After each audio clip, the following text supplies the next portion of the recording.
Praise the Lord. നമ്മൾ കഴിഞ്ഞ ആഴ്ച റോമർ 11 അധ്യായം 7 വരെയായിരുന്നു ചിന്തിച്ചത്. അതില് 5, 6, 7 വാക്യങ്ങളില് കൃപയാലുള്ള തെരഞ്ഞെടുപ്പിനെ കുറിച്ചാണ് പറഞ്ഞിരിക്കുന്നത്. ഈ കൃപ എന്നുള്ളത് പുതിയ നിയമ കാലഘട്ടത്തിലെ ഒരു വാക്കാണ്, നമുക്കെല്ലാം അറിയാം. കർത്താവിനെ കുറിച്ച് അവൻ കൃപയും സത്യവും നിറഞ്ഞവനായി നമ്മുടെ ഇടയിൽ പാർത്തു നമ്മൾ വായിക്കുന്നു. ഇത് നമുക്ക് പെട്ടെന്ന് അങ്ങോട്ട് മനസ്സിലാക്കാവുന്ന ഒരു കാര്യമല്ല. ന്യായപ്രമാണത്തോളം പഴയ നിയമകാലത്തെ നീതീകരണം പ്രവൃത്തിയാലായിരുന്നെങ്കിൽ പുതിയ നിയമ കാലഘട്ടത്തിലെ നീതീകരണം കൃപയാൽ വിശ്വാസത്താലാണ്. എന്നാൽ നമ്മൾ വിശ്വസിച്ചതിന് ശേഷം വിശ്വാസത്തിന്റെ ഒരു പ്രവൃത്തിയുണ്ട്. നമ്മുടെ നീതീകരണം പ്രവൃത്തിയാൽ അല്ലെങ്കിലും വിശ്വാസത്താലാണെങ്കിലും അങ്ങനെ വിശ്വസിച്ച് വരുന്നവരോടുള്ള ബന്ധത്തിൽ ഈ കൃപ അവരിലൂടെ ചെയ്യുന്ന ഒരു പ്രവൃത്തിയുണ്ട്. അപ്പോസ്തലൻ ഗലാത്യർ പറയുന്നുണ്ടല്ലോ, ഇനി ജീവിക്കുന്ന ഞാനല്ല, ക്രിസ്തു എന്നിൽ ജീവിക്കുന്നത്. ക്രിസ്തു എന്നിൽ ജീവിക്കുന്നു, ക്രിസ്തു എന്നിലൂടെ ഒരു പ്രവൃത്തി ചെയ്തുകൊണ്ടിരിക്കുന്നു.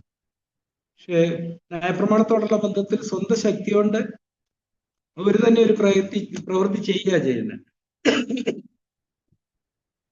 പക്ഷെ പുതിയത്തിലേക്ക് വരുമ്പോൾ നമ്മുടെ ഉള്ളിൽ കൃപയായി പ്രവൃത്തി ചെയ്യുന്നത്. ഇത് തമ്മിലുള്ള വ്യത്യാസം എന്ന് പറയുന്നത്, നമ്മൾ ന്യായപ്രമാണത്തോടുള്ള ബന്ധത്തിൽ സ്വന്തം ശക്തിയിൽ ആശ്രയിച്ചിട്ട് ചില കാര്യങ്ങൾ ചെയ്യുന്നു. അത് നമുക്ക് നമ്മളിൽ തന്നെ ഒരു പ്രശംസ ഉളവാക്കുന്നു. നമ്മളെക്കുറിച്ച് തന്നെ ഒരു ഉയർന്ന ചിന്ത വരും. ഞാൻ മറ്റുള്ളവരെക്കാളൊക്കെ എന്തോ ഒരു മെച്ചപ്പെട്ട ആളാണ്. അത് കാണിക്കുന്നത് നമ്മൾ കൃപയിലല്ല നിൽക്കുന്നത് എന്നുള്ളതാണ്. നമ്മൾ കൃപയിലാണെങ്കിൽ ദൈവം നമ്മളിലൂടെ ഒരു പ്രവൃത്തി ചെയ്യുന്നു, അതിന്റെ മഹത്വം ദൈവത്തിനാണ് പോകുന്നത്.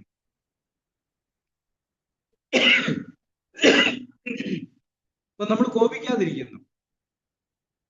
ന്യായപ്രമാണത്തിൽ ആശ്രയിച്ച്, നമ്മുടെ സ്വന്തം ശക്തിയിൽ ആശ്രയിച്ച് നമ്മൾ കോപിക്കാതിരിക്കുമ്പോൾ നമുക്ക് നമ്മളിൽ തന്നെ ഒരു പ്രശംസയും നമ്മളെക്കുറിച്ച് തന്നെ ഉന്നത ചിന്തകളും തരും. പക്ഷെ കൃപയാ പ്രവൃത്തി നമ്മൾ ചെയ്യുമ്പോൾ നമ്മൾ ദൈവത്തിലാ പ്രശംസിക്കുക, നമ്മൾ താഴേക്കാ പോകുന്നത്. നമുക്ക് നമ്മളെക്കുറിച്ച് തന്നെ ഒരു പ്രശംസയോ ഉന്നത ഭാവമൊന്നുമില്ല. അത് മാത്രമല്ല, നമ്മൾ കൂടുതൽ താഴ്മയുള്ളവരായിട്ടാണ് തീരുന്നത്. നമ്മളെപ്പോഴും മഹത്വം ദൈവത്തിന് കൊടുത്തുകൊണ്ടിരിക്കും.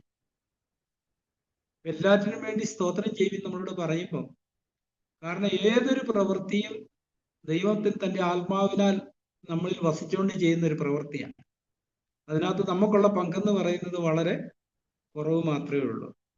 ഇപ്പം ഒരു പാത്രം കുശവൻ മെനയുമ്പോൾ ആ പാത്രത്തിൽ പ്രശംസിക്കാനൊന്നുമില്ല.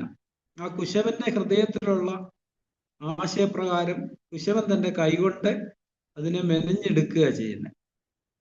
ആ പാത്രത്തിന് ഒരു പ്രശംസയില്ല. നമ്മളിലും ദൈവം കൃപയുടെ പ്രവൃത്തി ചെയ്യുമ്പോൾ അത് തന്നെയാണ് സംഭവിക്കുന്നത്. നമ്മളിലൂടെ ദൈവം തന്റെ കൃപയാൽ ഒരു പ്രവൃത്തി ചെയ്യുന്നു. അവിടെ നമുക്കൊരു പ്രശംസ ഉണ്ടാവത്തില്ല. നമ്മൾ എപ്പോഴും ദൈവത്തിൽ പ്രശംസിച്ചുകൊണ്ടേയിരിക്കും. ഇത് നമുക്ക് കണ്ടെത്താൻ വളരെ പ്രയാസമുള്ളൊരു കാര്യമാണ്. ഇപ്പം റോമാലേഖനം നമ്മളിങ്ങനെ വായിക്കുന്നുണ്ട്, നാം നിൽക്കുന്ന ഈ കൃപയിലേക്ക് അവൻ മൂലം നമുക്ക് പ്രവേശനവും ലഭിച്ചിരിക്കുന്നു. നമ്മളെ കൃപയിൽ നിർത്തിയിരിക്കുക. നമ്മൾ എത്ര നാൾ കൃപയിൽ നിൽക്കുന്നോ അന്ന് അതുവരെ ദൈവം തന്റെ പ്രവൃത്തി നമ്മളിലൂടെ ചെയ്തുകൊണ്ടേയിരിക്കും. എപ്പോൾ നമ്മൾ കൃപയിൽ നിന്ന് വീണു പോകുന്നോ അതോടുകൂടി ദൈവിക പ്രവൃത്തി നമ്മളിൽ തുടർന്ന് നടക്കത്തില്ല. എപ്പം നമ്മൾ വീണ്ടും മടങ്ങി കൃപയിലേക്ക് വരുന്നോ അന്നേരം മാത്രമേ ആ പ്രവൃത്തി തുടരത്തുള്ളൂ. അതുകൊണ്ട് തന്നെ ഈ കൃപ നമ്മൾ ചെയ്യുന്ന ഒരു പ്രവൃത്തിയോടുള്ള ബന്ധത്തിൽ നമ്മൾ ദൈവത്തോട് നിരന്തരം നന്ദിയുള്ളവരായിരിക്കും. നമ്മൾ പ്രശംസിക്കുമ്പം ദൈവകൃപയിലായിരിക്കും പ്രശംസിക്കുക. അപ്പോസ്തലൻ പറയുന്നുണ്ട്, എല്ലാവരെക്കാളധികം ഞാൻ പ്രയത്നിച്ചു, പക്ഷെ ഞാനല്ല, എന്നോട് കൂടിയുള്ള ദൈവ കൃപയത്ര. ഈ കൃപയെന്നുള്ള ആ ഒരു സത്യത്തിലേക്ക് നമ്മുടെ കണ്ണുകൾ തുറക്കാത്തിടത്തോളം കാലം നമുക്കിതിന്റെ ആഴങ്ങൾ ഗ്രഹിക്കാനോ ആ സ്വാതന്ത്ര്യം അനുഭവിക്കാനോ കഴിയത്തില്ല. തുടർന്ന് 8-ാം വാക്യത്തിലേക്ക് വരുമ്പോൾ അവിടെ ഇങ്ങനെ എഴുതിയിരിക്കുന്നു, റോമർ 11:8 ദൈവർക്ക് ഇന്ന് വരെ കാണാത്ത കണ്ണും ഗാഠനിദ്രയും കാണാത്ത കണ്ണും കേൾക്കാത്ത ചെവിയും കൊടുത്തു എന്ന് എഴുതിയിരിക്കുന്നുവല്ലോ. ഇസ്രായേലിനോടുള്ള ബന്ധത്തിലാണ് പറയുന്നത്. അത് ആവർത്തന പുസ്തകം 29-ാം അധ്യായത്തിലാണ് നമ്മളത് വായിക്കുന്നത്. ആവർത്തനം 29 അതിന്റെ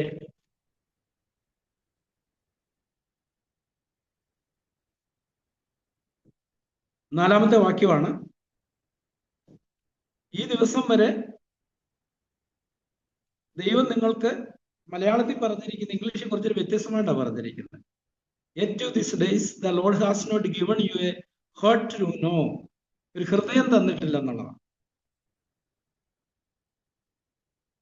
ഇവിടെ മലയാളത്തിൽ അത് ഗാഠനിദ്രയും കാണാത്ത കണ്ണും കേൾക്കാത്ത ചെവിയും എന്ന് എഴുതിയിരിക്കുന്നിടത്ത് ഇംഗ്ലീഷിലൊന്ന് ഒരു ഹൃദയം, രണ്ടാമത് കാണാനുള്ളൊരു കണ്ണ്, മൂന്നാമത് കേൾക്കാനുള്ള ഒരു ചെവി. Nor eyes to see nor ears to here.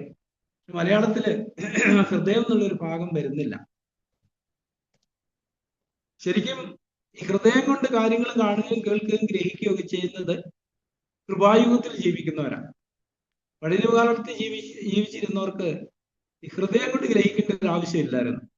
കാരണം അവർക്ക് ലഭിച്ചിരിക്കുന്ന ന്യായപ്രമാണം പുറമേ ഉള്ള കാര്യങ്ങളായിരുന്നു. അവരുടെ ശുദ്ധീകരണം പുറമേ ഉള്ളതായിരുന്നു, ഉള്ളിലായിരുന്നില്ല.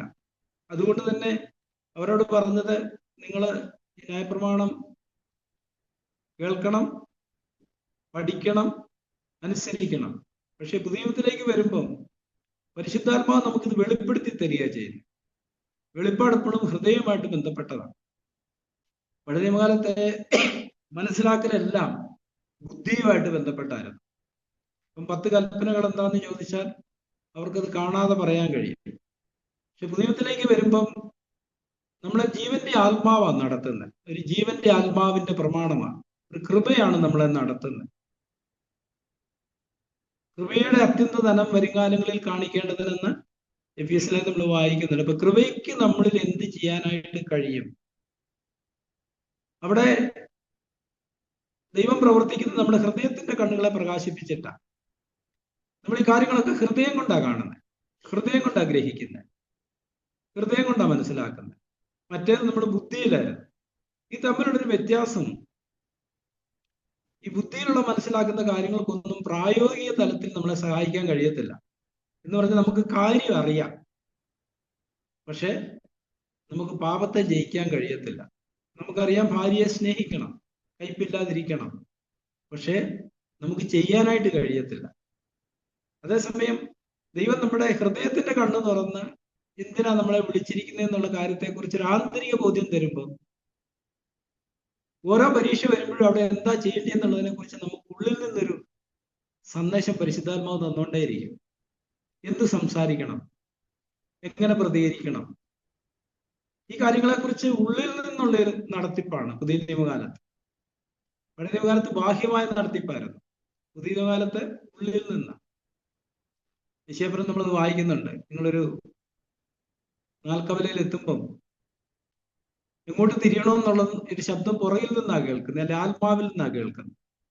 ആത്മാവ് നമ്മളോട് ഇങ്ങോട്ട് തിരിയാൻ പറയാതെ, അല്ലെ എന്ത് വേണം സംസാരിക്കാൻ, എന്ത് സംസാരിക്കരുത്, എങ്ങനെ വേണം പ്രവർത്തിക്കാൻ, എങ്ങനെ ഈ കാര്യമൊക്കെ നമുക്ക് ഉള്ളിൽ നിന്ന് ആത്മാവിൽ നമുക്കൊരു ഡയറക്ഷൻ കിട്ടുക ചെയ്യുന്നത്. നമ്മൾ അകത്തെ കണ്ണുകൊണ്ടും അകത്തെ ചെവി കൊണ്ടുമാണ് കാര്യങ്ങൾ കാണുകയും കേൾക്കുകയും ചെയ്യുന്നത്. പക്ഷെ പഴയ നിയമകാലത്ത് അങ്ങനെ ആയിരുന്നില്ല. അവർ പുറമേയുള്ള കണ്ണുകൊണ്ട് കാണുന്നു. കാരണം അവർ ശത്രുക്കൾ ആശരീയ ശത്രുക്കളായിരുന്നു. നമ്മുടെ ശത്രുക്കള് ആശരീയ ശത്രുക്കളല്ല, അല്ലെങ്കിൽ ജഡരക്തങ്ങളല്ല, സാത്താന്യ ആത്മാവിനോട്, ആ സേനയോടെ നമ്മൾ പോരാടണ്ടേ. ആ സേനയെ നമുക്ക് പുറമേയുള്ള കണ്ണുകൊണ്ട് കാണാനായിട്ടോ മനസ്സിലാക്കാനോ കഴിയത്തില്ല. അവരെ നമ്മൾ കാണുന്ന ഹൃദയത്തിന്റെ ആന്തരിക കണ്ണുകൊണ്ട്, ആത്മാവിന്റെ തലത്തിൽ നിന്നുകൊണ്ടാണ് നമ്മൾ കാണുന്നത്. നമ്മൾ അങ്ങനെ തിരിച്ചറിയുന്നു. അപ്പൊ നമ്മളെ പ്രകോപിപ്പിക്കുന്ന ഒരു സാഹചര്യം വരുന്നു. പെട്ടെന്ന് ഉള്ളിൽ നിന്ന് ആത്മാവ് നമുക്ക് മുന്നറിയിപ്പ് തരും, ഇവിടെ നീ എങ്ങനെ പ്രതികരിക്കണം. പക്ഷെ നമുക്ക് ഈ കാര്യങ്ങളെ കുറിച്ചുള്ള ബാഹ്യതലത്തിൽ അറിവുണ്ടേല് കാര്യം നമുക്കറിയാം, നമുക്ക് പക്ഷെ അങ്ങനെ പ്രതികരിക്കാൻ കഴിയത്തില്ല. നമ്മൾ നമ്മളിൽ തന്നെ പ്രതികരിക്കും. മറ്റേ ആത്മാവിന്റെ പിന്നാലെ നമ്മൾ നടന്ന ആത്മാവ് പ്രതികരിക്കാൻ പറയുന്ന പോലെ പ്രതികരിക്കുക ചെയ്യുന്നു. ഒരു വഴികാട്ടി നമ്മുടെ മുമ്പിൽ പോകുന്ന പോലാണ്. അതുകൊണ്ട് തന്നെ ഒരു ദീർഘദൂരം പോയതിനു ശേഷം നീ ഇത്ര ദൂരം വന്നോ എന്ന് ചോദിക്കുമ്പോൾ നമ്മൾ പറയുന്നത് ഞാൻ വന്നതല്ല, വഴികാട്ടി എന്നെ കൊണ്ടുവന്നതാ ഇവിടെ വരെ. അവിടെ പ്രശംസ അങ്ങോട്ടാ പോകുന്നത്. മറ്റേത് നമ്മളിൽ തന്നെയാ പ്രശംസ. പലപ്പോഴും ഈ അബ്രഹാമിന് 2 സന്തതികളെ കുറിച്ച് പറയുന്നുണ്ടല്ലോ. ഒന്ന് സാറായി ജനിച്ച സന്തതി, ഒന്ന് ഹാഗാറിൽ ജനിച്ചത്. ഈ ഹാഗാറിൽ ജനിച്ച സന്തതി എന്ന് പറയുമ്പോൾ അബ്രഹാമിന്റെ സ്വന്തം ശക്തി കൊണ്ട് ജനിച്ചതാണ്. അതുകൊണ്ടാണ് വീണ്ടും ഒരു സന്തതിയെ തരാന്ന് പറയുമ്പം അബ്രഹാം പറയുന്നത് വേണ്ട, ഈ ഇസ്മായിൽ എന്റെ മുമ്പിൽ ജീവിച്ചിരുന്നാൽ മതി. അപ്പം നമ്മളും അതേ ഒരു അനുഭവത്തിലൂടെ ക്രിസ്തുവിൽ പോവാറുണ്ട്. നമ്മൾ ശ്രമിച്ച് പോരാടി ഒരു വിജയം നമ്മൾ നേടാറുണ്ട്. ഇപ്പം ഭാര്യയോട് കോപിക്കുന്നൊന്നുമില്ല, പിണങ്ങിയിരിക്കുന്നില്ല. അങ്ങനത്തെ ഒരു പോരാട്ടത്തിന്റെ അന്ത്യത്തിൽ നമുക്ക് അങ്ങനെ നിൽക്കാൻ കഴിയും. അപ്പൊ നമ്മൾ വിചാരിക്കും ജയിച്ചു. പക്ഷെ അത് നമ്മളിൽ തന്നെ വരുന്ന ശ്രമത്തിൽ നിന്ന് വരുന്നതാണ്. പക്ഷെ അതിനകത്തൊരു പ്രത്യേകത, നമ്മൾ പുറമേ അങ്ങനെയൊക്കെ ആണെങ്കിൽ നമ്മുടെ ഉള്ളിൽ അസ്വസ്ഥതയും കയ്പും സ്നേഹശൂന്യവും മനോഭാവങ്ങളൊക്കെ ഇങ്ങനെ തിളച്ചുകൊണ്ടിരിക്കും. അതേസമയം കൃപ നമ്മളെ നടത്തുമ്പം നമ്മുടെ ഹൃദയത്തിന്റെ വ്യത്യാസം വരുത്തിയിട്ടാണ് പ്രവൃത്തി ചെയ്യുന്നത്. ഉള്ളിൽ മുഴുവൻ സ്നേഹമായിരിക്കും. അതാണ് പുറത്തേക്ക് കടന്നു വരുന്നത്. നമ്മൾ കോപിക്കാതിരിക്കുമ്പോഴും നമുക്ക് പ്രശംസയൊന്നുമില്ല. നമ്മുടെ ഉള്ളില് കോപിക്കാതിരിക്കുന്നത് മാത്രമല്ല, അതിന്റെ എതിർവശത്ത് നമ്മുടെ ഹൃദയത്തിൽ സ്നേഹം ഉണ്ടായിരിക്കും. നമ്മളൊരു മിത്രത്തെ നോക്കി കാണുന്ന പോലെ ആയിരിക്കും കാണുന്നത്. മറ്റേത് നമ്മുടെ ഉള്ളിലത്തെ മനോഭാവത്തിൽ നമ്മുടെ ഒരു ശത്രുവിനെ പോലെ ആയിരിക്കും നമ്മൾ കാണുന്നത്. അതുകൊണ്ട് തന്നെ ഈ കൃപയെന്നുള്ള ഒരു യാഥാർത്ഥ്യം പലപ്പോഴും ഇത് കാണാനായിട്ട് സാത്താൻ നമ്മളെ അനുവദിക്കത്തില്ല. അതുകൊണ്ട് നമുക്കൊരു നിരന്തരമായ നിലവിളിയുടെ ആവശ്യമുണ്ട്. ദൈവജനത്തിന്റെ പുതിയമത്തോടുള്ള ബന്ധത്തിൽ ഇതെല്ലാം പരിശുദ്ധാത്മാവാണ് നമുക്ക് വെളിപ്പെടുത്തി തരുന്നത്, മറനീക്കി കാണിക്കും. അങ്ങനെ കാണിക്കുക മാത്രമല്ല, അതനുസരിക്കാനുള്ള ശക്തിയും കൂടെ ആത്മാവിൽ നിന്നാണ് നമുക്ക് കിട്ടുന്നത്. ഇത് വളരെ പ്രധാനപ്പെട്ട ഒരു കാര്യമാണ്. നമ്മുടെ സ്വന്തം ശക്തി കൊണ്ടല്ല, ദൈവാത്മാവിന്റെ ശക്തിയിലാണ് നമ്മൾ ഈ അനുസരണത്തിന്റെ വഴിയിലും നടക്കുന്നത്. പുതിയ നിയമകാലത്ത് ഓരോ സമയത്തും ഇന്ന പോലെ ചെയ്യണമെന്ന് ആത്മാവ് നമ്മളെ കാണിക്കുക മാത്രമല്ല, അങ്ങനെ ചെയ്യാനുള്ള ഒരു ശക്തിയും കൂടെ നമുക്ക് തരുന്നുണ്ട്. അത് നമ്മുടെ ഹൃദയത്തിന്റെ അല്ലെങ്കിൽ നമ്മുടെ മനോഭാവങ്ങളിൽ ഒരു മാറ്റം വരുത്തിയിട്ടാണ്. അപ്പം 119 സങ്കീർത്തനത്തിലൊക്കെ അവിടുത്തെ സങ്കീർത്തനം എഴുതിയിട്ടുള്ളവർ പറയുന്നത്, നിന്റെ ന്യായപ്രമാണം എൻ്റെ ഹൃദയത്തിന് പ്രമോദമാണ്, പ്രിയമാണ്, അത് പൊന്നിനേക്കാളും വെള്ളിയേക്കാളും ആഗ്രഹിക്കത്തക്കതാണ്. ഒരു ആത്മാവിൽ മുൻകൂട്ടി കണ്ടുകൊണ്ടുള്ള ഒരു പ്രവചന വാക്യങ്ങൾ അതല്ല. നമുക്ക് ദൈവജനത്തോടുള്ള ബന്ധത്തിൽ ഈ പ്രിയം തരുന്നത് ഈ ആത്മാവാണ്, ഈ കൃപയാണ് നമ്മളിലെ ദൈവജനത്തിനായിട്ടുള്ള ഒരു ദാഹവും ദൈവജനത്തിനായിട്ടുള്ള ചെയ്യാനുള്ള ആഗ്രഹവും ഇതെല്ലാം തരുന്നത്.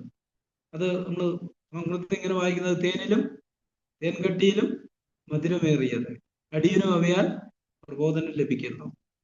അപ്പൊ ഇത് ദൈവത്തിന്റെ പരിശുദ്ധാത്മാവിന്റെ സാന്നിധ്യം, അല്ലെ കൃപയുടെ സാന്നിധ്യമാണ് നമ്മളെ ആ നിലയിൽ ഹൃദയത്തിൽ ദൈവത്തിലേക്ക് അടുപ്പിക്കുന്നതും ദൈവത്തിനായിട്ടൊരു ദാഹം തരുന്നതും. നമുക്കറിയാം, നാച്ചുറലായിട്ട് നമ്മളിൽ ദൈവത്തിനായിട്ടൊരു ദാഹം ഇല്ല. ദൈവത്തിനായിട്ടുള്ള ദാഹം ഇല്ലെന്ന് മാത്രമല്ല, ദൈവത്തിനെതിരായിട്ടുള്ളൊരു മനോഭാവമാണ് നമ്മളിൽ നിരന്തരമായിട്ട് കാണാൻ കഴിയുന്നത്. റോമാലേഖനം നമ്മൾ 3-ാം അധ്യായം വായിച്ചിട്ടുണ്ടല്ലോ. ദൈവത്തെ അന്വേഷിക്കുന്നവരില്ല, ഒരുത്തം പോലും ഇല്ല. അപ്പൊ ഇതെല്ലാം, ഈ താല്പര്യം ആഗ്രഹം എല്ലാം ദൈവം നമുക്ക് തരാൻ കാരണം, ഇവിടെ 7-ാം വാക്യത്തിന്റെ അവസാന ഭാഗത്ത് നമ്മൾ ഇങ്ങനെ വായിക്കുന്നത്, തെരഞ്ഞെടുക്കപ്പെട്ടവർ അത് പ്രാപിച്ചു, ശേഷമുള്ളവരോ കഠിനപ്പെട്ടിരിക്കുന്നു. അപ്പൊ ദൈവത്തിന്റെ മുന്നറിവിൽ, ദൈവത്തിന്റെ കൃപയുടെ തെരഞ്ഞെടുക്കപ്പെട്ടവരോടുള്ള ബന്ധത്തിൽ അവർ ഈ ഒരു സത്യത്തിലേക്ക് നടത്തപ്പെട്ടുകൊണ്ടേയിരിക്കും. അപ്പൊ നമുക്കറിയാം, മിസ്രൈമിൽ നിന്ന് കനാനിലേക്ക് വിളിക്കപ്പെട്ട പ്രായപൂർത്തിയായ 6,03,550 അങ്ങനെ കണ്ടൊരു സംഖ്യയായിരുന്നു ഉണ്ടായിരുന്നത്. പക്ഷെ അതിന് യഥാർത്ഥ ദർശനം കിട്ടിയ മോശയ്ക്ക് ദർശനം ഉണ്ടായിരുന്നു, യോശുവും കാലേബും അവര് മാത്രമേ ഉണ്ടായിരുന്നുള്ളൂ. ബാക്കിയുള്ളവരെല്ലാം ഈ ദൈവത്തിന്റെ പിന്നാലെ യാത്ര ചെയ്യുമ്പോഴും അവരുടെ ഹൃദയം അവരുടെ വിളിയിലായിരുന്നില്ല കേന്ദ്രീകരിക്കപ്പെട്ടിരുന്നത്. അപ്പൊ നമ്മളും ആ ഒരു പ്രശ്നം അഭിമുഖീകരിക്കുന്നുണ്ട്. അപ്പം പലപ്പോഴും നമുക്ക് ഈ കാര്യങ്ങളൊക്കെ കേൾക്കുമ്പോൾ തോന്നും, ലോകത്തിന്റെ കാര്യങ്ങളൊക്കെ ആലോചിക്കണ്ടേ, ചിന്തിക്കണ്ടേ, ചെയ്യണ്ടേ. അത് ചെയ്യണ്ട എന്നുള്ളതല്ല, പക്ഷെ നമ്മളെപ്പോഴും ദൈവത്തിന് മുൻതൂക്കം കൊടുക്കുന്നത്. അതിന്റെ കാരണം നമ്മൾ ആശ്രയം വിശ്വാസം എല്ലാം ദൈവത്തിലാണ് വെച്ചിരിക്കുന്നത്. അപ്പൊ ദൈവാത്മാവിന്റെ ആ ഡയറക്ഷൻ അനുസരിച്ച് നമ്മൾ പലതും ചെയ്യുന്നുണ്ടെങ്കിലും നമ്മുടെ ഹൃദയത്തിൽ ഒന്നാം സ്ഥാനം കർത്താവിനുള്ള കാര്യങ്ങൾക്കുമാണ്. അതുകൊണ്ടാ മത്തായിയുടെ കർത്താവ് പറഞ്ഞില്ലേ, മുമ്പേ രാജ്യവും നീതിയും അന്വേഷിപ്പീൻ, അതോടുകൂടെ ഇതെല്ലാം നിങ്ങൾക്ക് കിട്ടും. മുമ്പേ സാഗ്രർ എപ്പോഴും പറയുന്നൊരു കാര്യം, 1:1 ആദിയിൽ ദൈവം. അപ്പൊ നമ്മുടെ ജീവിതത്തോടുള്ള ബന്ധത്തിലും ഈ കൃപയിലേക്ക് നമ്മൾ വരും തോറും നമ്മൾ ഒന്നാമത് ദൈവത്തെ ആയിരിക്കും അന്വേഷിക്കുന്നത്. ഏതൊരു പ്രതിസന്ധിയിലും പെട്ടെന്ന് നമ്മുടെ മനസ്സിൽ വരുന്നത് കർത്താവിനെ അന്വേഷിക്കാനുള്ള ആളുകളും അങ്ങനെയാണ് നമ്മുടെ നടത്തുന്നത്. പക്ഷേ നമ്മുടെ സ്വന്തം ബുദ്ധിയിൽ നമ്മൾ നടക്കുമ്പം നമ്മൾ മാനുഷികമായിട്ടുള്ള സഹായഹസ്തങ്ങളിലേക്ക് പെട്ടെന്ന് നോക്കും, അതിനെക്കുറിച്ച് നമ്മൾ ചിന്തിക്കുക. പക്ഷെ നമ്മൾ കൃപയുടെ ആത്മാവിൽ നടത്തപ്പെടുമ്പോൾ എപ്പോഴും നമ്മൾ ആദ്യം നോക്കുന്നത് ദൈവത്തിലേക്കായിരിക്കും. അതിന്റെ അനന്തരഫലം എന്താണെന്ന് ചോദിച്ചാൽ നമ്മുടെ ഒരു സ്വസ്ഥതയിലായിരിക്കും. പക്ഷെ മാനുഷിക കരങ്ങളിലേക്ക് നമ്മൾ നോക്കുന്നിടത്ത് നമുക്ക് ഭയവും ഭീതിയും ആകുലതയും അങ്ങനെ ഒത്തിരി സമ്മർദ്ദങ്ങളിലൂടെ നമ്മൾ കടന്നു പോകുന്നത്. പക്ഷെ നമ്മൾ കർത്താവിലേക്ക് നോക്കുമ്പോൾ നമ്മുടെ ആന്തരികമായ ഒരു സ്വസ്ഥതയിലാണ് നമ്മൾ ജീവിക്കുന്നത്. എല്ലാവരും നേരിടുന്ന അതേ പരീക്ഷകളാണ് നമ്മൾ നേരിടുന്നത്, അതേ ശോധനകളാണ്. പക്ഷെ അതിനോട് നമ്മുടെ പ്രതികരണം വരുന്നത് ദൈവത്തിലുള്ള വിശ്വാസത്തിൽ നിന്നാണ്. നമുക്കറിയാം, ശൗമേല് ചോദിക്കുമ്പം ആദ്യം തന്നെ ശൗലിനോട് പറഞ്ഞിരിക്കുന്നു, ഞാൻ വരുന്നത് വരെ നീ കാത്തിരിക്കണം, അതിനുശേഷം യാഗം കഴിക്കാം. പക്ഷേ ശൗല് ബന്ധപ്പെട്ട് യാഗം കഴിച്ചു. ശൗമേല് ചോദിച്ചപ്പോൾ പറഞ്ഞു, ശത്രുക്കൾ അടുത്തെത്തി, ഞാൻ ദൈവത്തിനോട് കൃപയ്ക്ക് വേണ്ടി ചോദിച്ചില്ലോ എന്ന് ഓർത്ത് ഞാൻ യാഗം കഴിച്ചു പോയി എന്നാ പറയുന്നത്. അപ്പൊ ശരിക്കും ആ പ്രവൃത്തി അവിശ്വാസത്തിൽ നിന്ന് വന്നൊരു പ്രവൃത്തിയാണ്. വിശ്വാസത്തിൽ നിന്നുള്ളൊരു പ്രവൃത്തിയായിരുന്നെങ്കിൽ ശൗല് കാത്തിരുന്നേനെ. കാരണം ശൗമേലുള്ള കണ്ടുമുട്ടലിനോടുള്ള ബന്ധത്തിൽ വളരെ കാര്യങ്ങൾ ശൗമേൽ അവനോട് പറഞ്ഞിരുന്നു. ഒരു കാര്യം പറഞ്ഞത്, ഇപ്പൊ നിന്റെ അപ്പൻ കഴുതകളുടെ കുറിച്ചുള്ള ചിന്ത വിട്ട് നിന്നെ കുറിച്ചുള്ള ചിന്തയിലായിപ്പോ. നിന്നെ എവിടെ പോയി അന്വേഷിക്കുക എന്നുള്ള, ശരിക്കും മകനെ പറഞ്ഞു വിട്ടത് കഴുതകളെ അന്വേഷിക്കാനാണ്. പക്ഷെ ഇപ്പൊ നിന്റെ അപ്പന്റെ വിചാരം ഇതാണ്. ഇങ്ങനെ അവന്റെ ഹൃദയത്തിലുള്ളതൊക്കെ അവനോട് പറഞ്ഞു. ഇതെല്ലാം ശൗലിന് മനസ്സിലായി. സർവ ഇസ്രായേലിന്റെ ആഗ്രഹം നിന്റെ മേലല്ലയോ, ദൈവം നിന്നെയാ തെരഞ്ഞെടുത്തിരിക്കുന്നത്. ശൗലൊന്നും ആഗ്രഹിച്ചതല്ല. ഈ കാര്യങ്ങളെല്ലാം പറഞ്ഞതെല്ലാം അനുഭവിച്ച ശൗലാണ് ശൗമേല് വരാൻ കുറച്ച് താമസിച്ച ഉടനെ യാഗം കഴിക്കാനായിട്ട് ചാടി പുറപ്പെട്ടത്. അപ്പൊ നമ്മുടെ ദിനപ്രതിയുള്ള ജീവിതത്തിൽ ഈ കൃപയുടെ ഒരു പ്രവൃത്തി നമ്മൾ സംഭവിക്കുന്നുണ്ടെങ്കിൽ നമ്മൾ സ്വസ്ഥരായിരിക്കും. നമ്മളിൽ തന്നെയുള്ള ഒരു അവിശ്വാസത്തിൽ നിന്ന് എടുത്തിയാട്ടം നടത്തുകയല്ല. എന്താ സംഭവിക്കാൻ പോകുന്നതെന്ന് ഭയന്നിട്ട് നമ്മളായിട്ട് ചിലത് ചെയ്യത്തില്ല. നേരെ മറിച്ച് നമ്മൾ ദൈവത്തിന് വേണ്ടി കാത്തിരിക്കും. അപ്പൊ അതിന്റെ ആ ഒരു ഗ്യാപ്പില് ആണ് നമ്മുടെ വിശ്വാസം ശോധന ചെയ്യപ്പെടുന്നത്.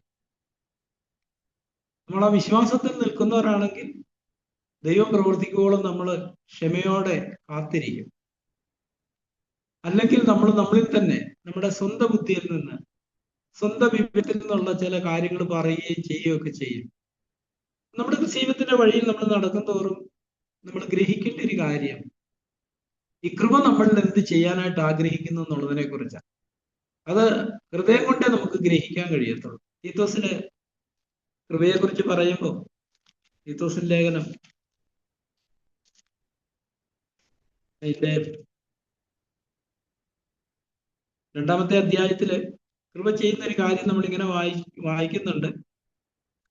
അതിന്റെ 13-ാമത്തെ വാക്യത്തിൽ, ഭക്തികേടും പ്രപഞ്ചമോഹങ്ങളും വർജിച്ചിട്ട് ഈ ലോകത്തിൽ സുബോധത്തോടും നീതിയോടും ദൈവഭക്തിയോടും കൂടെ ജീവിച്ചു പോരേണ്ടതിന് അത് നമ്മെ ശിക്ഷിച്ചു വളർത്തുന്നു എന്ന് പറഞ്ഞിട്ട് അടുത്ത വാക്യത്തിൽ, അവൻ നമ്മെ സകല അധർമ്മത്തിൽ നിന്നും വീണ്ടെടുത്ത് അവൻ നമ്മൾ സ്വയമായിട്ട് വീണ്ടെടുക്കപ്പെടുകയല്ല ചെയ്യുന്നത്. ദൈവം നമ്മെ സകല അധർമ്മത്തിൽ വീണ്ടെടുത്ത് സൽപ്രവൃത്തികളിൽ ശുഷ്കാന്തിയുള്ള ഒരു സ്വന്തം ജനമായി തനിക്ക് തന്നെ ശുദ്ധീകരിക്കേണ്ടതിന് തന്നെത്താൻ നമുക്ക് വേണ്ടി കൊടുത്തു. ഈ കൃപ എപ്പോഴും ദൈവിക പ്രവൃത്തിക്ക് വേണ്ടി കാത്തിരിക്കുന്ന ഒന്നാണ്. സ്വയമായിട്ട് പ്രവർത്തിക്കത്തില്ല. പെട്ടെന്ന് എടുത്ത് ചാടി ഒരു കാര്യം ചെയ്യത്തില്ല. അപ്പൊ നമുക്ക് നമ്മളെ തന്നെ ശോധന ചെയ്താൽ കാണാനായിട്ട് കഴിയും. നമ്മൾ എപ്പോഴും നമ്മളിൽ തന്നെ ശക്തരായതുകൊണ്ട് നമ്മൾ എടുത്ത് ചാടി ചിലതൊക്കെ ചെയ്യാനായിട്ട് ശ്രമിക്കും. ഒരാളുമായിട്ട് സംസാരിക്കുമ്പോൾ നമ്മൾ പെട്ടെന്ന് അതിന് മറുപടി പറയും. പക്ഷെ കൃപയുടെ തലത്തിൽ നമ്മൾ വളരും തോറും നമ്മൾ ദൈവശബ്ദത്തിന് വേണ്ടി കാത്തിരിക്കും. ഒന്നാമത് ചോദിക്കും, കർത്താവെ ഞാനിവിടെ വല്ലതും പറയേണ്ടതുണ്ടോ അതോ പറയേണ്ടതില്ലേ? പറയേണ്ടതുണ്ടെന്ന് പറഞ്ഞാൽ നമ്മൾ ചോദിക്കും, എന്താ കർത്താവ് ഞാൻ പറയേണ്ടത്? നമ്മളോട് പറയുന്നുണ്ട് സൗരശാഖ്യം 3:5 സ്വന്തം വിവേകത്തിൽ ഊന്നരുത്, നിന്റെ എല്ലാ വഴികളിലും അവനെ നനച്ചുകൊള്ളുക, നിന്റെ പാതകളെല്ലാം അവനെ ഏൽപ്പിച്ചുകൊള്ളുക, അവൻ നിന്റെ വഴിയെ നേരെയാക്കും എന്ന് പറഞ്ഞാൽ ഈ ഒരു സ്വസ്ഥതയിൽ നിന്നേ നമുക്ക് ആ ഒരു പ്രവൃത്തി ചെയ്യാനായിട്ട് കഴിയത്തുള്ളൂ. നാം നമ്മളിൽ തന്നെ ശക്തരും നമ്മളിൽ തന്നെ ആശ്രയിക്കുന്നവരുമാണെങ്കിൽ പെട്ടെന്ന് നമ്മൾ ഈ കാര്യങ്ങളിലൊക്കെ കയറി ഇടപെടാൻ തുടങ്ങും. ചിലപ്പോൾ നമ്മളോട് ദൈവം ഒരു മറുപടിയും പറയണ്ടെന്നായിരിക്കും പറയുന്നത്. അന്നേരം നമുക്ക് നമ്മുടെ ഉള്ളിൽ കാണാം മറുപടി പറയാനുള്ള ഒരു വലിയ തള്ളല് കാണാൻ കഴിയും. അവിടെ നമ്മൾ ആ കൃപയ്ക്ക് നമ്മളെ തന്നെ വിധേയപ്പെടുത്തി കൊടുക്കുമ്പോൾ നമുക്ക് കാണാൻ കഴിയും ഒരു അത്ഭുതം. നമ്മുടെ നാവിനെ നമുക്ക് നിയന്ത്രിക്കാൻ പറ്റും. സാഹചര്യങ്ങൾ എത്ര ശക്തമാണെങ്കിലും നമ്മൾ നമ്മുടെ നാവിനെ സൂക്ഷിക്കുന്നവരായിരിക്കും. അല്ലെങ്കിൽ നമ്മൾ അതിന് മറുപടി പറയും. അത് നമ്മളെ എപ്പോഴും അപകടത്തിലേക്ക് നയിക്കും. ദൈവം ആദ്യം ചെയ്യുന്ന ഒരു പ്രവൃത്തി അതുകൊണ്ട് തന്നെ നമ്മുടെ ഹൃദയത്തെ തുറക്കുന്ന ഒരു പ്രവൃത്തിയാണ്. നിങ്ങളുടെ ഹൃദയത്തിന്റെ കണ്ണുകള് തുറക്കുന്ന ഒരു പ്രവൃത്തിയാണ്. ഇവിടെ ഇസ്രായേലിനോടുള്ള ബന്ധത്തിൽ പറയുന്നത് അവർക്ക് ഇന്ന് വരെ ഗാഢനിദ്രയും കാണാത്ത കണ്ണും കേൾക്കാത്ത ചെവിയും കൊടുത്തു എന്ന് എഴുതിയിരിക്കുന്നുവല്ലോ. അവരുടെ മേശ അവർക്ക് കെണിയും കുടുക്കും ഇടർച്ചയും പ്രതികാരമായി തീരട്ടെ. അവരുടെ കണ്ണ് കാണാതെ വണ്ണം ഇരുണ്ടു പോകട്ടെ. അവരുടെ മുതുക് എല്ലായ്പ്പോഴും കുനിയിക്കണമേ. 69 സങ്കീർത്തനത്തിലാണ് നമ്മളിത് കാണുന്ന. 69 സങ്കീർത്തനം.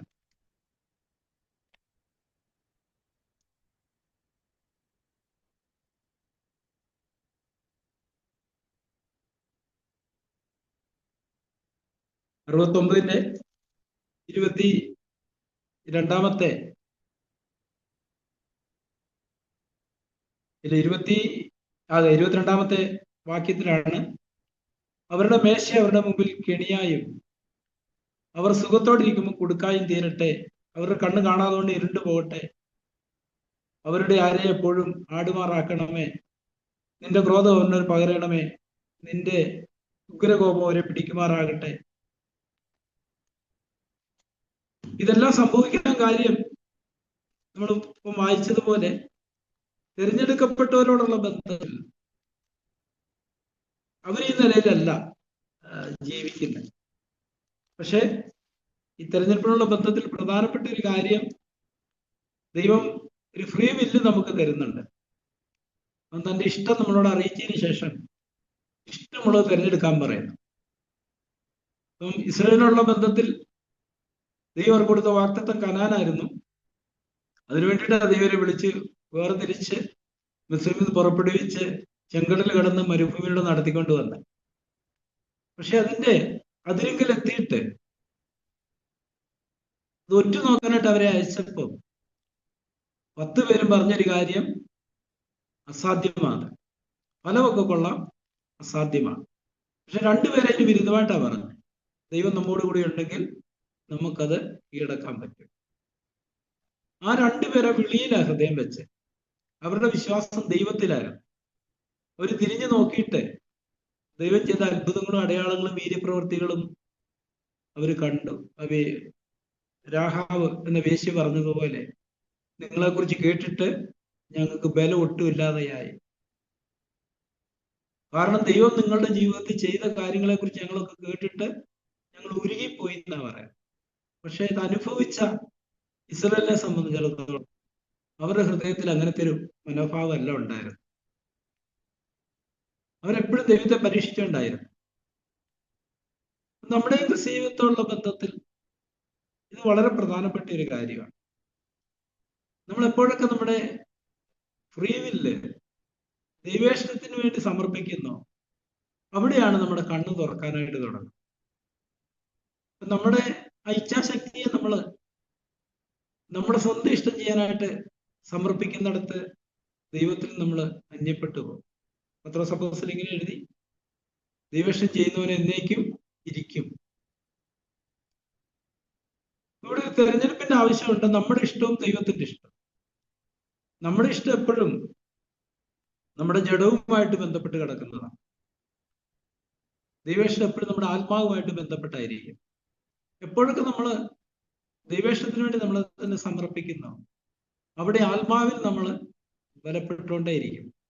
നമ്മുടെ അകത്തെ മനുഷ്യൻ ശക്തിപ്പെട്ടുകൊണ്ടേയിരിക്കും. അതിന്റെ അനന്തരഫലമായിട്ടാണ് പരീക്ഷകളിൽ നമ്മൾ വീഴാതെ നിൽക്കാനായിട്ട് ഇടയായിത്തീരുന്നത്. ഈ ഒരു യാത്രയിൽ പ്രധാനപ്പെട്ട ഒരു കാര്യം നമുക്ക് എത്രമാത്രം ദാഹമുണ്ടെന്നുള്ളതാണ്, എത്രമാത്രം ആർത്തിയുണ്ട്. ഞാൻ കണ്ടെത്തിയൊരു കാര്യം പറയാം. ഇങ്ങനെ ജീവിക്കാനൊക്കെ ആഗ്രഹമുണ്ടെന്ന് പറയുമ്പോഴും ഒരു തണുത്ത ഏറ്റുപറച്ചിലാണ് നമ്മൾ നടത്തുന്നത്. നമ്മുടെ ഉള്ളിൽ അങ്ങനത്തെ ഒരു തീ നമുക്ക് കാണാൻ കഴിയത്തില്ല.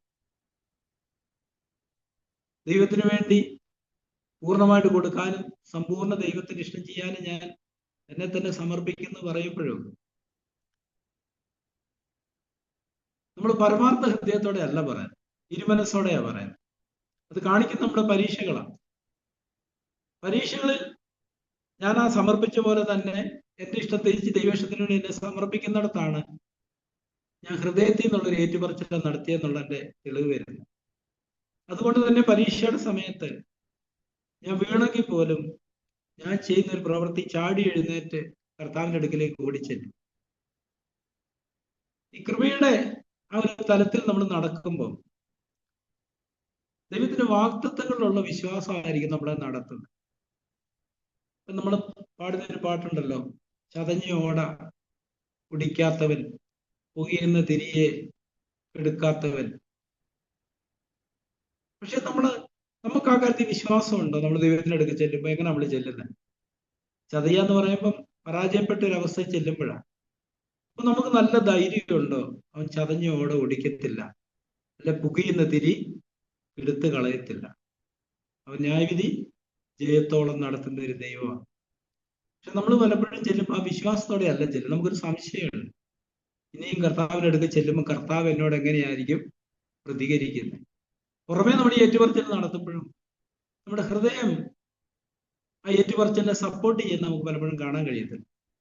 അങ്ങനെ സപ്പോർട്ട് ചെയ്യുന്നുണ്ടെങ്കിൽ നമ്മൾ സംഭവിക്കുന്ന ഒരു കാര്യം, നമ്മൾ വളരെ ധൈര്യത്തോടായിരിക്കും നിൽക്കുന്നത്. നമുക്ക് സംശയമോ ഭയമോ ആകുലമോ കാണത്തില്ല. നമ്മൾ ദൈവത്തിനടുക്ക ചെല്ലുമ്പോൾ എബ്രാഹിം പറയുന്ന പോലെ ധൈര്യത്തോടെ കൃപാസനത്തോടെ അടുത്ത് വരിക എന്ന് പറയുന്നത് നമ്മൾ ധൈര്യത്തോടായിരിക്കും ചെല്ലുന്നത്. അപ്പന്റെ മുഖത്തേക്ക് നോക്കി എന്റെ അവസ്ഥ ഇപ്പൊ ഇതാണ് കർത്താവേ, പക്ഷെ നീ എനിക്ക് തന്നിരിക്കുന്ന വാഗ്ദത്തം, നീ ചതഞ്ഞോടെ ഓടിക്കത്തില്ല, പുകയും തിരി എടുത്തത്തില്ലെന്നാണല്ലോ. എന്റെ അവസ്ഥ ഇപ്പൊ അങ്ങനെയാണ്, ഒരു ചതഞ്ഞ ഓട പോലെ. നമുക്കൊക്കെ അറിയാം, ചതഞ്ഞ ഓട നമ്മൾ ഒരിക്കലും ഉപയോഗിക്കത്തില്ല, കാരണം നമുക്ക് മുറിവുണ്ടാകും, നമ്മളതിനെ കളയുക ചെയ്യും. അതുപോലെ നമ്മുടെ പണ്ട് കാലത്തൊക്കെ ഈ വിളക്കൊക്കെ കരിതിരി വലിയപ്പന്മാർ പെട്ടെന്ന് കെടുത്തി കളയാൻ പറയും. അത് കരിതിരി കത്തുന്ന കാണുന്നില്ലേ? പക്ഷെ ദൈവത്തെ സംബന്ധിച്ചിടത്തോളം ദൈവം അങ്ങനല്ല ചെയ്യുന്നത്. പുകയുന്ന തിരി എടുത്താതെ അതിനെ വീണ്ടും കത്തിക്കുന്ന ഒരു പ്രക്രിയയാണ് ചെയ്യുന്നത്. അപ്പൊ യഥാർത്ഥ വിശ്വാസം നമ്മുടെ ഉള്ളിലുണ്ടെങ്കിൽ നമ്മൾ ഒരിക്കലും കുനിഞ്ഞിരിക്കത്തില്ല, നിരാശയ്ക്ക് നമ്മൾ അടിമപ്പെടത്തില്ല, ഭയത്തിന് അടിമപ്പെടത്തില്ല. അപ്പൊ ആ വിശ്വാസത്തിന്റെ അഭാവമാണ് നമ്മളെ ഭയപ്പെടുത്തുന്നത്. ദൈവം യോശുവോട് പറഞ്ഞൊരു കാര്യം, നീ ഭയപ്പെടരുത്, ഭ്രമിക്കുകയരുത്, എന്നാൽ ഞാൻ നിന്റെ കൂടെ ഇരിക്കും. ദൈവത്തിലുള്ള വിശ്വാസം നമ്മൾ ഉളവാക്കുന്ന ഒരു പ്രക്രിയ. ഈ ഭയത്തിൽ നിന്നും സംശയത്തിൽ നിന്നും നിരാശയിൽ നിന്നുള്ള ഒരു വിടുതലാണ്. ആ ഒരു വിശ്വാസമുള്ള ഒരാൾ, ആ കൃപ അനുഭവിക്കുന്ന ഒരാള് വീണാലും ചാടി എഴുന്നേൽക്കുന്നതും ഒരു പുഞ്ചിരിയായിട്ടായിരിക്കും. അല്ലെങ്കിൽ എഴുന്നേക്കാൻ വിസമ്മതിക്കും. ആ ഒരു വിശ്വാസത്തിന്റെ അഭാവം എഴുന്നേക്കാൻ വിസമ്മതിക്കുന്ന ഒരു മനോഭാവത്തിലേക്ക് നയിക്കും. ഒത്തിരി പേര് പോയി വട്ടം കൂടി നിന്ന് ഒത്തിരി ആശ്വാസവചനങ്ങളൊക്കെ പറഞ്ഞ് പിടിച്ചെഴുന്നേൽപ്പിച്ചാലും എഴുന്നേക്കാൻ വിസമ്മതിക്കും. നമുക്ക് അങ്ങനത്തെ അനുഭവങ്ങളില്ലേ? ശരിക്കും ദൈവം നമ്മളിൽ പ്രതീക്ഷിക്കുന്ന ഒരു കാര്യം, ഈ ഒരു കൃപയുടെ തലത്തിൽ നമ്മൾ ജീവിക്കുന്നിടത്ത് ഈ കൃപയാണ് നമ്മളൊരു പ്രവൃത്തി ചെയ്യുന്നത്. വീഴുമ്പോഴൊക്കെ നമുക്ക് മനസ്സിലാക്കേണ്ട ഒരു കാര്യം, നമ്മൾ കൃപയിൽ നിന്ന് വീണുപോയത് കൊണ്ടാണ് നമ്മൾ പരാജയപ്പെടുന്നത്. നമ്മൾ ആ കൃപയിലാണെങ്കിൽ ഒരിക്കലും നമ്മൾ വീഴത്തില്ല. അതാ റോമർ 6:14 നമ്മൾ എപ്പോഴും ഏറ്റുപറയുന്ന ഒരു കാര്യം. ന്യായപ്രമാണത്തിനല്ല. ന്യായപ്രമാണം എന്ന് പറയുമ്പോൾ സ്വന്തം പ്രവൃത്തിയാണ്. കൃപയ്ക്ക് അത്ര അധീനരായിരിക്കുക എന്ന് പറഞ്ഞാൽ കൃപയുടെ കീഴിലായിരിക്കുക, അല്ലെ കൃപയിലായിരിക്കുക എന്നുള്ളതാണ്. പാപം നിങ്ങളുടെ മേൽ കർത്തൃത്വം നടത്തുകയില്ലല്ലോ. ആ വിശ്വാസമുള്ള ഒരാളെ സംബന്ധിച്ചിടത്തോളം മീഖാപ്രവചന 7-ാം അധ്യായത്തിൽ ഇങ്ങനെ ഒരു വാക്യമുണ്ട്.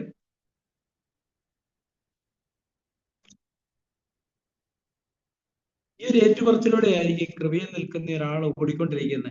7:7 ഞാൻ യഹോവയിലേക്ക് നോക്കും, എന്റെ രക്ഷയുടെ ദൈവത്തിനായി കാത്തിരിക്കും, എന്റെ ദൈവം എന്റെ പ്രാർത്ഥന കേൾക്കും, എന്റെ ശത്രുവായവളെ എന്നെ ചൊല്ലി സന്തോഷിക്കരുത്, വീണുവെങ്കിൽ ഞാൻ വീണ്ടും എഴുന്നേൽക്കും, ഞാൻ ഇരുട്ടത്തിരുന്നാൽ യഹോവ എനിക്ക് വെളിച്ചമായിരിക്കുന്നു, യഹോവ എന്റെ വ്യവഹാരം നടത്തി എനിക്ക് ന്യായം പാലിച്ചു തരുവോളം ഞാൻ അവന്റെ ക്രോധം വഹിക്കും, ഞാൻ അവനോട് പാപം ചെയ്തുവല്ലോ, അവന്റെ വെളിച്ചത്തിലേക്ക് പുറപ്പെടുവിക്കുകയും ഞാൻ അവന്റെ നീതി കണ്ട് സന്തോഷിക്കുകയും ചെയ്യും. എന്റെ ശത്രു ഇത് കാണും, നിന്റെ ദൈവം യഹോവയുടെ എന്ന് എന്നോട് പറഞ്ഞവളെ ലജ്ജ മൂടും. നമ്മുടെ കൃപയിൽ നടക്കുമ്പോൾ ഉള്ളൊരു പ്രത്യേകത, എപ്പോഴും നമ്മൾ ദൈവത്തിങ്കിലേക്കായിരിക്കും നോക്കുന്നത്. ദൈവത്തിങ്കിൽ നോക്കുക എന്ന് പറഞ്ഞാൽ എന്താ അതിന്റെ അർത്ഥം? ദൈവത്തിന്റെ വാഗ്ദത്തങ്ങളിലേക്കായിരിക്കും നമ്മൾ നോക്കുക. നമ്മളിലേക്ക് തന്നെ നോക്കത്തില്ല. അതുകൊണ്ട് ഇവിടെ പറയുന്നത്, എന്റെ രക്ഷയുടെ ദൈവത്തിനായി കാത്തിരിക്കും, എന്റെ ദൈവം എന്റെ പ്രാർത്ഥന കേൾക്കും. അത് ഉറപ്പോടെയാ പറയുന്നത്. വീണ്ടും പറയുന്നു, എന്റെ ശത്രുവായവളെ എന്നെ ചൊല്ലി സന്തോഷിക്കരുത്, വീണ്ടുമെങ്കിലും ഞാൻ വീണ്ടും എഴുന്നേൽക്കും. ഈ കൃപയിൽ നിൽക്കുന്ന ഒരാൾക്ക് ഇങ്ങനത്തെ ഒരു ബലാത്കാരത്തിന്റെ ആത്മാവുണ്ട്. ആ വീഴുകയെന്ന് അവകാശപ്പെടുന്നൊന്നുമില്ല. വീണാലും അവൻ അവകാശപ്പെടുന്നത് ഞാൻ എഴുന്നേൽക്കും, ഞാൻ ഇരുട്ടത്തിരുന്നാലും യഹോവ എനിക്ക് വെളിച്ചമായിരിക്കുന്നു. പലപ്പോഴും നമ്മുടെ ജീവിതത്തിന്റെ വഴികളില് ഇരുട്ടിന്റെ അവസ്ഥകൾ ദൈവം അനുവദിക്കാറുണ്ട്. ഇനി ഒരു കാര്യം, നമ്മൾ വിശ്വാസത്തിൽ ഇരിക്കുന്നുവെന്ന് നമ്മളെ തന്നെ കാണിക്കാനായിട്ടാണ്. ഇരുട്ടെന്ന് പറഞ്ഞാൽ എന്താ? പലപ്പോഴും നമ്മുടെ ഒരു പരാജയം നമ്മൾ വികാരങ്ങളുടെ പിന്നാലെ നടക്കുന്നവരാണ്. വിശ്വാസത്താലല്ല നടക്കുന്ന വികാരങ്ങൾ. അതുകൊണ്ട് തന്നെ സാത്താനെ നമ്മൾ വഞ്ചിക്കാൻ എളുപ്പം. ചില സമയത്ത് നമുക്ക് ഭയങ്കര സന്തോഷം, ഒരു കാരണവും ഉണ്ടാവത്തില്ല, ഒരു ഭയങ്കര സന്തോഷം ഇങ്ങനെ വരും, സമാധാനവും സ്വസ്ഥതയും. പക്ഷെ കുറച്ച് കഴിയുമ്പോൾ ഇതെല്ലാം വന്നപോലെ തന്നെ പോകുന്ന കാണാം. അപ്പൊ നമുക്കൊരു ഭയവും നിരാശയും ആകുലതയൊക്കെ വരും. അപ്പൊ നമ്മുടെ സംശയം, ദൈവം എന്നെ കൈവിട്ടോ? അവിടെ ദൈവമല്ല നമ്മളെ കൈവിട്ട, നമ്മുടെ വികാരങ്ങൾ നമ്മളെ കൈവിട്ടതാണ്. കുറെ സമയം നമ്മൾ വൈകാരികമായിട്ട് ഉയർന്ന തലത്തിലായിരുന്നു. ഇപ്പം ആ ദേഹിയുടെ തരത്തിലുള്ള വികാരങ്ങളൊക്കെ പിൻവലിക്കപ്പെട്ടു. സാത്താൻ അതിനെല്ലാം ഉപയോഗിക്കും നമ്മളെ വീഴിക്കാനായിട്ട്. ആ വികാരത്തിൽ ആശ്രയിക്കുന്ന ഒരാള് ഒരിക്കലും സ്ഥിരതയുള്ള ആളായിരിക്കത്തില്ല. ഇടയ്ക്ക് തല ഉയർത്തി കാണിക്കും, വീണ്ടും തല കുനിച്ചിരിക്കും. പക്ഷെ കൃപയിൽ ആശ്രയിക്കുന്ന ഒരാളെ സംബന്ധിച്ചിടത്തോളം അവൻ വീഴുമ്പോഴും അവനറിയാം, ഞാൻ ദൈവത്തിന്റെ കരങ്ങളിലായിരിക്കും, എനിക്ക് കണക്ക് കൊടുക്കാനുള്ളത് ദൈവമായിട്ടാണ്. അപ്പൊ നമ്മളെ അതുകൊണ്ട് തന്നെ ഇങ്ങനത്തെ അവസരങ്ങൾ കടത്തി വിടുമ്പം നമ്മൾ വാഗ്ദത്തങ്ങളുള്ള ഒരു മുറുകപ്പിടിക്കൽ നമ്മുടെ ജീവിതത്തിൽ നിരന്തരമായിട്ട് ആവശ്യമുണ്ട്. അതെപ്പോഴും വിശ്വാസത്താലാണ്, കാഴ്ചയാലല്ല. കാഴ്ച നമ്മൾ നോക്കിയിട്ടുണ്ടെങ്കിൽ ഒരു പ്രതീക്ഷയ്ക്കും വകയില്ല നമുക്ക് തോന്നും. പക്ഷെ വിശ്വാസത്താൽ നിൽക്കുന്നിടത്ത് നമുക്ക് എപ്പോഴും പ്രതീക്ഷ നഷ്ടപ്പെട്ടു പോകത്തില്ല. നമുക്ക് എപ്പോഴും സന്തോഷിക്കാൻ കഴിയും, എല്ലാറ്റിനും വേണ്ടി സ്തോത്രം ചെയ്യാൻ കഴിയും, എപ്പോഴും പ്രാർത്ഥിക്കാനായിട്ട് കഴിയും. ഈ ഒരു സത്യം നമ്മൾ മനസ്സിലാക്കണം. നമ്മൾ തിരഞ്ഞെടുക്കപ്പെട്ടവരാണെങ്കിൽ ദൈവം തന്റെ വലിയ തിരഞ്ഞെടുപ്പിനെ കുറിച്ച് അനുദപിക്കുന്നില്ല.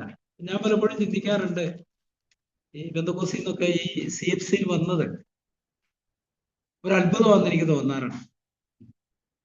ഇവിടെയാണ് യഥാർത്ഥ സത്യവചനം കേൾക്കുകയും ഉത്സാഹിക്കപ്പെടുകയൊക്കെ ചെയ്തത്. പക്ഷെ തിരിഞ്ഞു നോക്കുമ്പോൾ നമ്മുടെ ജീവിതത്തിൽ ഒന്ന് യാഥാർത്ഥ്യമായി തീരാതിരിക്കുമ്പോൾ ഭയങ്കര കൺഫ്യൂഷൻ വരുന്ന കാണാം. ഇതൊക്കെ യാഥാർത്ഥ്യമാണോ, സത്യമാണോ, അതോ എൻ്റെ തോന്നലുകളാണോ? അതെപ്പോഴും നമ്മളൊരു ന്യായപ്രമാണത്തിന്റെ ആത്മാവിൽ നിൽക്കുമ്പോഴാണ്. എന്നാൽ കൃപയുടെ ആത്മാവിലേക്ക് വന്നു കഴിയുമ്പോൾ ഈ സമാധാനവും സന്തോഷവും സ്വസ്ഥയൊക്കെ നിരന്തരമായിട്ടുള്ള അനുഭവമാണ്. അത് നഷ്ടപ്പെട്ടു പോകത്തില്ല, ഇടയ്ക്കിടയ്ക്ക് മുറിഞ്ഞു പോകത്തില്ല. ദൈവത്തിന്റെ കൃപ നമ്മൾ അങ്ങനത്തെ ഒരു പ്രവൃത്തിയാണ് ചെയ്തുകൊണ്ടിരിക്കുന്നത്. തുടർന്ന് നമ്മൾ 11-ാം വാക്യത്തിലേക്ക് 11-ലേക്ക് വരുമ്പോൾ റോമർ 11:11 നമ്മളിങ്ങനെ വായിക്കുന്നു: എന്നാൽ അവർ വീഴേണ്ടതിനോ ഇടറിയതെന്ന് ഞാൻ ചോദിക്കുന്ന ഒരു നാളുമല്ല, അവർക്ക് എരിവ് വരുത്തുവാൻ അവരുടെ ലംഘന ഹേതുവായി ജാതികൾക്ക് രക്ഷ വന്നേ ഉള്ളൂ. ഈ ഒരു സമയത്തേക്ക് അവരെ കഠിനപ്പെടുത്തിയതിന്റെ ഉദ്ദേശം അവർക്ക് എരിവ് വരുത്തുക എന്നുള്ള ഉദ്ദേശത്തോടു കൂടിയായിരുന്നു. ആ സ്വയത്തിലുള്ള ഒരു എരിവിലായിരുന്നു അപ്പോസ്തലൻ ആദിമ സഭയെ നശിപ്പിക്കാനായിട്ട് ഇറങ്ങി പുറപ്പെട്ടെ. അവനങ്ങനെ സ്തേഫാനോസിന്റെ കൊലപാതകം നോക്കിക്കൊണ്ടിരിക്കുമ്പോൾ സ്തേഫാനോസ് അതിനോട് പ്രതികരിച്ച വിധങ്ങളൊക്കെ അപ്പോസ്തലൻ പൗലോസ് കണ്ടു. ഒന്ന് ശൗലായിരുന്നു. സ്തേഫാനോസിന്റെ മുഖത്തെ സന്തോഷവും സമാധാനവും ആ തേജസ്, അതാണ് ശൗലിനെ വെല്ലുവിളിച്ചൊരു കാര്യം. പരാതിയില്ല, ഉറുറുപ്പില്ല, വെറുപ്പില്ല, കയ്പില്ല. അവസാനം പോലും താൻ പ്രാർത്ഥിക്കുന്ന ഈ പാവം ഇവർക്ക് നിർത്തരുതേ. ആ കൃപ സ്തേഫാനോസിന്റെ മേലെ വലിയ അളവിലുണ്ടായിരുന്നു. നമ്മളത് വായിക്കുന്നുണ്ട്. ശൗലിനെ ചലഞ്ച് ചെയ്തൊരു കാര്യമാണ്. ശൗലോടെ വന്നിരിക്കുമ്പം മുട്ടിക്കാനായിട്ടാണ് വന്നിരിക്കുന്നത്. ഈ ഒരു പുതിയ തുടക്കത്തെ മുട്ടിച്ച് നശിപ്പിച്ച് ഇവിടുന്ന് ഇല്ലാതാക്കി കളയണം. ആ ഒരു ആഗ്രഹത്തോടെ വന്നിരിക്കുമ്പം പ്രതികാര ചിന്തയോടെ, വെറുപ്പോടെ, കയ്പോടെ കൊല്ലാനുള്ള സമ്മതവും കൊടുത്തിട്ട് കാത്തിരിക്കുമ്പം ആ കൊല്ലപ്പെടുന്ന ആളുടെ കൃപ, അവന്റെ മേലുള്ള ദൈവകൃപ അവൻ കണ്ടു കഴിഞ്ഞപ്പം അത് ശൗലിനെ ചലഞ്ച് ചെയ്തു. ഇത് സാധാരണ ഒരാൾക്ക് ഇങ്ങനെ പ്രതികരിക്കാനായിട്ട് കഴിയത്തില്ലല്ലോ എന്നുള്ള ചിന്ത അവൻ്റെ ഉള്ളിൽ വന്നു. അവനെ മാനസാന്തരത്തിലേക്ക് നടത്തിയ ഒരു കാര്യം അതായിരുന്നു. അത് ആ ഒരു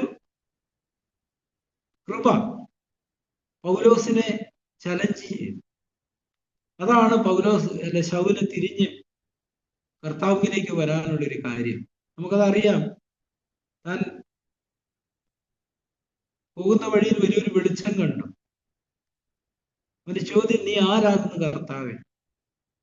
ആ ഒരു സംഭവത്തോടു കൂടി അവൻ ആകെ കലങ്ങിപ്പോയി.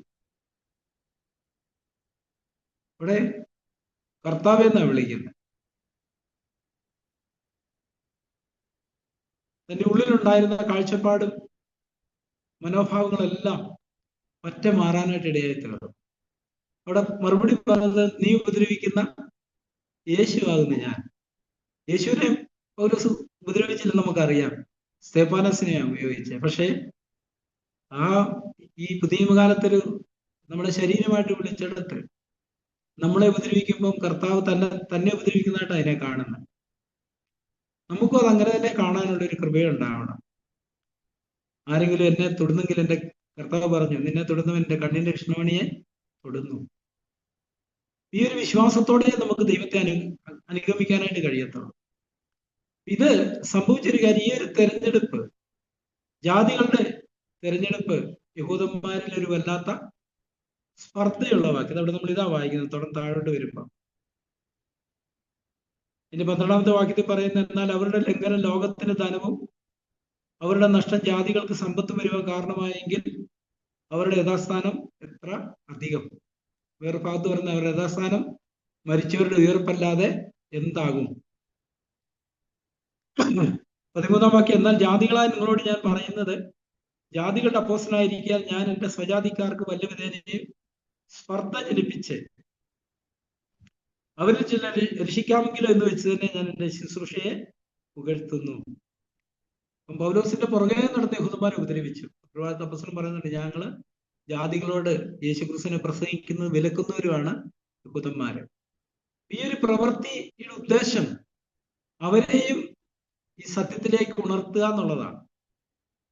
ഒരു സമയത്തേക്ക് ദൈവം യഹൂദന്മാർക്ക് അല്ലെ ഇസ്രായേലിന് കഠിനത വരുത്തിയതിന്റെ ഉദ്ദേശം നമ്മളെ വീണ്ടെടുക്കുക എന്നുള്ളതായിരുന്നു. ഇതൊരു മർമ്മമായിട്ട് പൗലോസ് അപ്പോസ്തലൻ പറയുന്നത്. അപ്പൊ നമ്മളെ വീണ്ടെടുത്ത് കഴിഞ്ഞതിന് ശേഷം സംഭവിക്കാൻ പോകുന്ന ഒരു കാര്യം 15-ാം വാക്യത്തിൽ നമ്മളിങ്ങനെ വായിക്കുന്നു. അവരുടെ ഭ്രംശം ലോകത്തിന്റെ നിരപ്പിന് ഹേതുവായെങ്കിൽ അവരുടെ അംഗീകരണം മരിച്ചവരുടെ ഉയർപ്പെന്നല്ലാതെ എന്താകും? ഒരു ജാതി ഒന്നിച്ച് പിറക്കുന്നതിനെ കുറിച്ചൊക്കെ നമ്മൾ പഴയ നിയമത്തിൽ വായിക്കുന്നത്. അങ്ങനെ ഇസ്രായേൽ പൂർണ്ണമായും രക്ഷിക്കപ്പെടും. നമ്മൾ ഒരു ചർച്ച എന്നുള്ള നിലയിൽ പലപ്പോഴും നമ്മൾ നിങ്ങളുടെ പരീക്ഷണങ്ങളിലൂടെ കടന്നു പോകാറുണ്ട് അല്ലെ. ഇപ്പൊ യഹൂദനുണ്ടായിരുന്ന അതേ മനോഭാവം നമുക്കും ഉള്ളത്. ആകെപ്പാടെ ദൈവം അംഗീകരിച്ച ഒരു ചർച്ചയെ ലോകത്തുള്ളൂ. CFC അല്ലാത്തവരൊന്നും ഇല്ലേ. നമ്മൾ അവരോടുള്ള ഇടപാടിൽ, അവരോടുള്ള പെരുമാറ്റത്തിൽ, അങ്ങനെയുള്ള പെരുമാറ്റത്തിൽ നമ്മുടെ ഉള്ളിന്റെ ഉള്ളിൽ പുറമേ കാണിച്ചില്ലേലും അങ്ങനത്തെ ഒരു ചിന്താഗതി നമുക്ക് കാണാനായിട്ട് കഴിയും. പക്ഷെ ദൈവത്തിന്റെ മക്കളെ മുഖപക്ഷം ഇല്ല. ഏലിയാവിനോട് പറഞ്ഞ പോലെ തന്നെയാണ് നമ്മളോടും പറയാനുള്ള. വാലിനെ മുട്ടുകുത്താത്ത 7000 പേരെ ഞാൻ ശേഷിപ്പിച്ചിരിക്കുന്നു എന്ന് പറഞ്ഞാല് ദൈവം പല രീതിയിലാണ് ഈ കാലഘട്ടത്തില് മനുഷ്യനോട് ഇടപെട്ടുകൊണ്ടിരിക്കുന്നത്. നമുക്കറിയാം, നമ്മളൊരു കാന്തം കുറെ മണൽ കൂട്ടിയിട്ടിട്ട് അതിന്റെ മുകളിൽ പിടിച്ചാൽ ആ മണലിനുള്ളിലുള്ള കുറച്ച് തരികളെ ഇതിനോട് കയറി പിടിക്കത്തുള്ളൂ.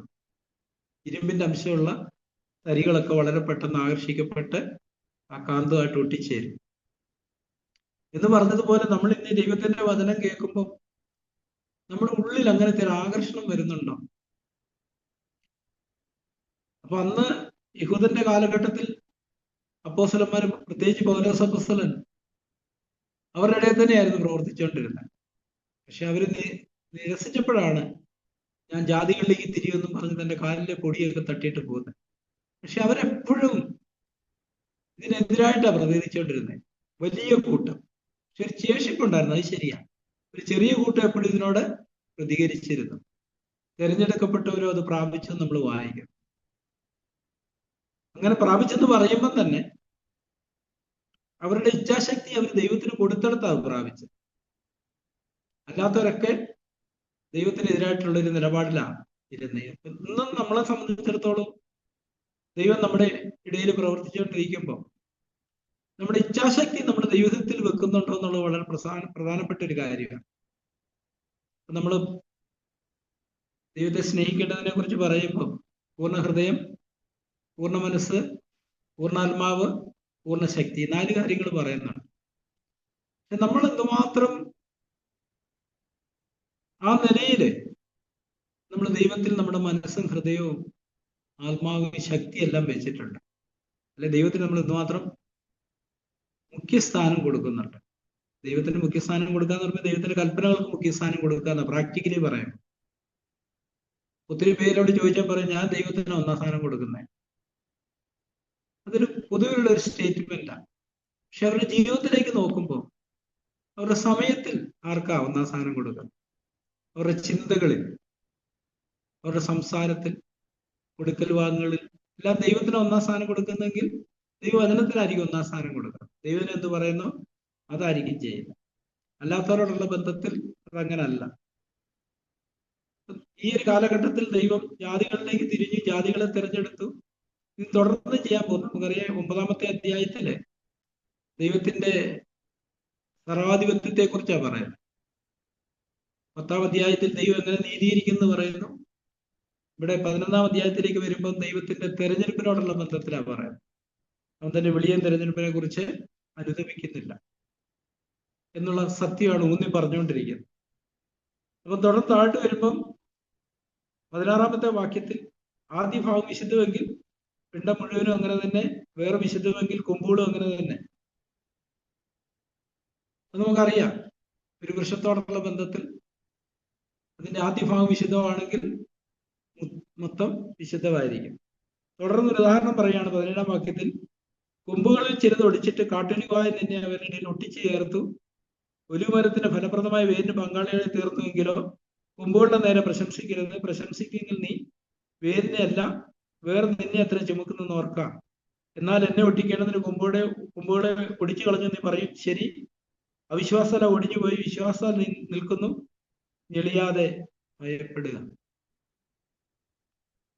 ഇസ്രായേലിന്റെ തെരഞ്ഞെടുപ്പിനുള്ള ബന്ധത്തിൽ ഒരു ഭാഗത്ത് ദൈവം ഇങ്ങനെ പറഞ്ഞു, ഞാൻ മിസ്രൈമിൽ നിന്നൊരു മുന്തിരിവള്ളി കൊണ്ടുവന്നു, ജാതികളെ നീക്കിക്കളഞ്ഞ് അതിനെ നട്ടു, അതിന് തടവെടുത്തു, അതിന് വളവിട്ടു, വേലി കെട്ടി, ഒരു ചക്കും റെഡിയാക്കി കാത്തിരുന്നു. പക്ഷെ കായ്ച്ചപ്പോൾ ആട്ടുമുന്തിരിങ്ങയാ കായ്ച്ച. നമ്മളോടുള്ള ബന്ധത്തിൽ നമ്മളും അങ്ങനെ തെരഞ്ഞെടുക്കപ്പെട്ടവരാണ്. ഈ നാട്ടുമുന്തിരിങ്ങ കായ്ക്കണമെന്നുണ്ടെങ്കിൽ നമ്മുടെ ഇച്ഛ ദൈവേച്ഛയ്ക്ക് വിധേയപ്പെടുത്തി കൊടുക്കണം. ഇല്ലെങ്കിൽ എപ്പോഴും നമ്മളിൽ നിന്ന് വരുന്ന ഫലം കാട്ടുമുന്തിരിങ്ങയുടെ ഫലമായിരിക്കും. നമുക്ക് നമ്മളെ തന്നെ ശോധന ചെയ്ത് നോക്കിയാൽ അറിയാം, ഈ ഒരു സത്യം നമുക്ക് തിരിച്ചറിയാൻ കഴിയും. അതുകൊണ്ടാണ് കർത്താവ് ഇങ്ങനെ പറഞ്ഞു, ഞാൻ സ്വതവേ ഒന്നും ചെയ്യുന്നില്ല.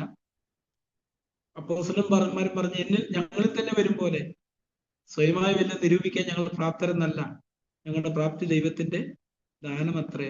ഓരോ പരീക്ഷയിലും ഈ രണ്ട് ശോധനകൾ വരുന്നുണ്ട്, നമ്മളിൽ തന്നെയുള്ളതും ദൈവത്തിൽ നിന്നുള്ളതും. എപ്പോഴൊക്കെ നമ്മൾ നമ്മളിൽ നിന്നുള്ളതിനെ ഉപേക്ഷിച്ച് തന്നെത്താൻ ത്യജിച്ച് ദൈവേഷത്തിനോട് നമ്മളെ തന്നെ കൊടുക്കുന്നു, അവിടെയാണ് നാട്ടുമുന്തിരിങ്ങ നമ്മളിൽ നിന്ന് വരുന്നത്. അത് ആദ്യം നമുക്ക് തന്നെ അനുഭവമായിട്ട് വരുന്നത്. അധ്വാനിക്കുന്ന കൃഷിക്കാരൻ ആദ്യ ഫലം അനുഭവിക്കേണ്ടെന്ന് പറയുമ്പോൾ ഈ ദൈവത്തിന്റെ കൃപയുടെ പ്രവൃത്തി നമ്മൾ ചെയ്യുന്നുണ്ട്, അതിന്റെ ആദ്യ ഫലം നമ്മൾ അനുഭവിക്കുന്ന ആ ഫലം എന്താ? നീതി, സമാധാനം, പരിശുദ്ധാത്മാവിലുള്ള സന്തോഷം. നമ്മുടെ വ്യക്തി ജീവിതത്തിൽ ആന്തരിക തലത്തിൽ നീതിയും സമാധാനവും പരിശുദ്ധാത്മാവിലുള്ള സന്തോഷം നമ്മൾ തന്നെ അനുഭവിക്കും. അങ്ങനെ നമ്മളിൽ നിന്ന് പിന്നെ മറ്റുള്ളവരത് അനുഭവിക്കാൻ തുടങ്ങും. അതുകൊണ്ട് നമ്മൾ എപ്പോഴും നമ്മുടെ സഭകളിലെ കുടുംബജീവിതത്തെ കുറിച്ച് നമ്മൾ ഊന്നി പറയുന്ന ഒരു കാര്യത്തിന്റെ ഉദ്ദേശം അതാണ്. നമ്മളിൽ അങ്ങനെ പ്രവൃത്തി നടന്നിട്ടുണ്ടെങ്കിൽ നമ്മുടെ കുടുംബത്തിൽ നടക്കും, കുടുംബത്തിൽ നടന്നിട്ടുണ്ടെങ്കിൽ സഭയിലും ഇത് നടക്കും. ഒരു ശരീരമായി തീരുന്നൊരു പ്രക്രിയ നിരന്തരമായിട്ട് നടന്നുകൊണ്ടേയിരിക്കും. ഞാൻ ആ മുന്തിരിവള്ളിയിൽ വസിക്കുന്നിടത്തോളം കാലം എനിക്ക് എൻ്റെ സഹോദരന്മാരോടുള്ള ബന്ധത്തിൽ എനിക്ക് അവർ പ്രിയരും വിലയേറിയതും ആയിരിക്കും. എപ്പോഴും ഞാൻ അവിടുന്ന് ദേഹിയിലേക്ക് മാറുന്നു, അല്ലെ ജഡത്തിലേക്ക് മാറുന്നു, അന്നേരം എൻ്റെ ഉള്ളിൽ വീണ്ടും സമാധാനം നഷ്ടപ്പെടും, സന്തോഷം നഷ്ടപ്പെടും, നീതി നഷ്ടപ്പെടും. ദൈവം ഈ പ്രക്രിയ നിരന്തരമായിട്ട് നമ്മൾ ചെയ്യാനായിട്ട് ആഗ്രഹിക്കുന്നുണ്ട്. പക്ഷെ പലപ്പോഴും നമ്മൾ അതിനോട് പ്രതികരിക്കുന്നതിൽ വളരെ സ്ലോ ആണ്. അതിന്റെ കാരണം ഇന്ന് നമ്മൾ രണ്ടിടത്തും മനസ്സ് വെച്ചിട്ടുണ്ടെന്നുള്ളതാണ്. നമ്മൾ പൂർണ്ണമായിട്ടും ദൈവത്തിനാ മനസ്സ് വെച്ചിരിക്കുന്നെങ്കിൽ ഒരു ദൈവിക ഫലം നമ്മളിൽ നിരന്തരമായിട്ട് പുറപ്പെട്ടുകൊണ്ടേയിരിക്കും. എല്ലാ കാലഘട്ടത്തിലും ദൈവഭക്തന്മാരായ ദൈവവിശുദ്ധന്മാരൊക്കെ ഇസ്രായേലിനെ ഏലിയാവ് വെല്ലുവിളിച്ചു.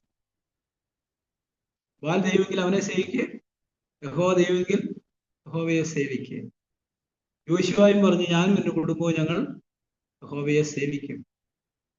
നമ്മുടെ ജീവിതത്തോടുള്ള ബന്ധത്തിൽ സഹോദരന്മാരെ ഈ ഒരു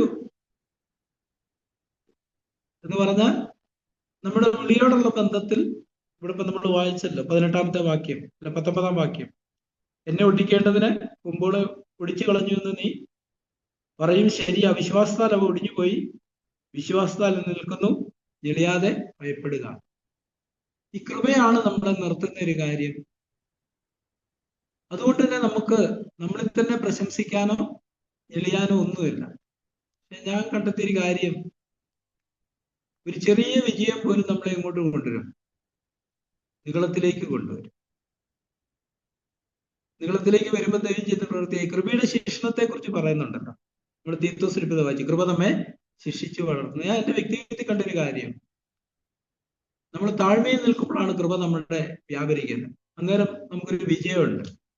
അന്നേരം നമ്മൾ നിഗളിക്കും, കൃപ പിൻവലിക്കപ്പെടും, നമ്മൾ വീണ്ടും പരാജയപ്പെടും. അത് നമ്മളെ കൈവിട്ട ലക്ഷണമല്ല, നമ്മളെ താഴ്മയിൽ നിർത്താനായിട്ട് ദൈവം അനുവദിക്കുന്ന ഒരു കാര്യമാണ്. ആ കൃപയുടെ ശിക്ഷണം നമ്മൾ ഉളവാക്കുന്നത് എന്താ? വിലപ്പെട്ട എന്തോ നമുക്ക് നഷ്ടപ്പെട്ടു പോയി നമുക്ക് തിരിച്ചറിഞ്ഞിട്ട് നമ്മൾ വീണ്ടും കർത്താവിന്റെ അടുക്കിലേക്ക് നമ്മളെ തന്നെ താഴ്ത്തി ചെല്ലുമ്പോൾ വീണ്ടും നമുക്ക് കൃപ കിട്ടും. വീണ്ടും നമ്മുടെ ഒരു സ്വാതന്ത്ര്യത്തിന്റെ ആത്മാവിലേക്ക് കടന്നു വരും. നമ്മുടെ വ്യക്തിജീവിതത്തിൽ സമാധാനം ഉണ്ടാകും, കുടുംബജീവിതത്തിൽ സമാധാന സന്തോഷം ഉണ്ടാകും, സഭാജീവിതത്തിൽ അതുണ്ടാകും. എപ്പോഴൊക്കെ നമ്മൾ ഞെളിയുന്നോ അവിടെയാണ് ഈ കൃപ നമ്മളിൽ നിന്ന് പിൻവലിക്കപ്പെടുന്നത്. ഇസാഖ് ബ്രദർ എപ്പോഴും പറയാറുണ്ട്, ഒരു മനുഷ്യനെ അനുഗ്രഹിക്കാൻ ദൈവത്തിന് എളുപ്പമാണ്, പക്ഷെ അതിനുശേഷം അവനെ താഴ്മയിൽ സൂക്ഷിക്കാനാണ് വലിയ വിഷമം. നമുക്കെല്ലാം അത് അനുഭവിക്കാൻ കഴിയുന്നൊരു കാര്യം. ആരും അതിൽ നിന്ന് വിഭിന്നരല്ല. എൻ്റെ ജീവിതത്തിൽ ഞാൻ എപ്പോഴും അതിനെക്കുറിച്ച് ചിന്തിക്കുന്നത് ഇങ്ങനെയാണ്. ഞങ്ങളുടെ അടുത്തൊരു പുഴയുണ്ട്. ചെറിയ പ്രായത്തിൽ ഞങ്ങൾ കൂട്ടുകാരൊക്കെ കൂടി ഏറ്റവും കൂടുതൽ നേരം ആരാ വെള്ളത്തിൽ മുങ്ങിക്കിടക്കുന്നത് എന്നുള്ള പരീക്ഷണം നടത്താറുണ്ടായിരുന്നു. നമുക്കറിയാം അധികം നേരം കിടക്കാൻ പറ്റത്തില്ല. അപ്പൊ ഞങ്ങൾ അതിന്റെ അടിയിലുള്ള കല്ലുകളൊക്കെ വട്ടം പിടിച്ച് മുറുകെ പിടിച്ച് കിടക്കും. പക്ഷെ എന്നാലും കുറച്ച് കഴിയുമ്പോൾ അറിയാണ്ട് ഞങ്ങൾ മുകളിലെത്തും. ശരിക്കും ഇങ്ങനത്തെ ഒരു പരീക്ഷ നമ്മൾ നിരന്തരമായിട്ട് നേരിടുന്നു. നിഗളം, ചെറിയ കാര്യം മതി നമ്മൾ നിഗളിച്ചു പോകും. ഒരു പരീക്ഷയിൽ കോപിക്കാതിരുന്നാൽ മതി, അടുത്ത് നമ്മളിലേക്ക് വരുന്ന നിഗളമാണ്. അതുകൊണ്ട് നമ്മളോട് പറയുന്നത് തന്നെത്താൻ താഴ്ത്തുക എന്ന് പറയാം, താഴ്മയിൽ വസിക്കാൻ പറയാം. നമ്മുടെ പാട്ടി പാടാറില്ലേ, സ്നേഹം നിറഞ്ഞ കൃപയിൽ ദൈവമേ താഴ്മയിൽ വസിപ്പാൻ സഹായിക്കുക. വളരെ പെട്ടെന്നാണ് നമ്മൾ നിഗളിച്ചു പോകുന്നത്. നിഗളം നമ്മളെ കൃപയിൽ നന്യപ്പെടുത്തും. അവിടെ നമുക്കറിയാം നമുക്ക് എന്തോ സംഭവിച്ച് നമുക്ക് മനസ്സിലാവും. അപ്പൊ നമ്മളത് കണ്ടെത്തി, എവിടെയാ നമ്മൾ നിഗളിച്ചു പോയെന്നുള്ളത് കണ്ടെത്തി നമ്മൾ മടങ്ങി വരുന്നിടത്താണ് വീണ്ടും ദൈവിക കൃപ നമുക്ക് അനുഭവിക്കാൻ കഴിയും. ദൈവം നമ്മുടെ ജീവിതത്തിൽ ചെയ്യുന്ന ഒരു വാക്യങ്ങൾ നമുക്ക് നോക്കാം. അയ്യോബിന്റെ പുസ്തകത്തില് ദൈവം ചെയ്യുന്ന കാര്യത്തെക്കുറിച്ച് നമ്മൾ വായിക്കുന്നത്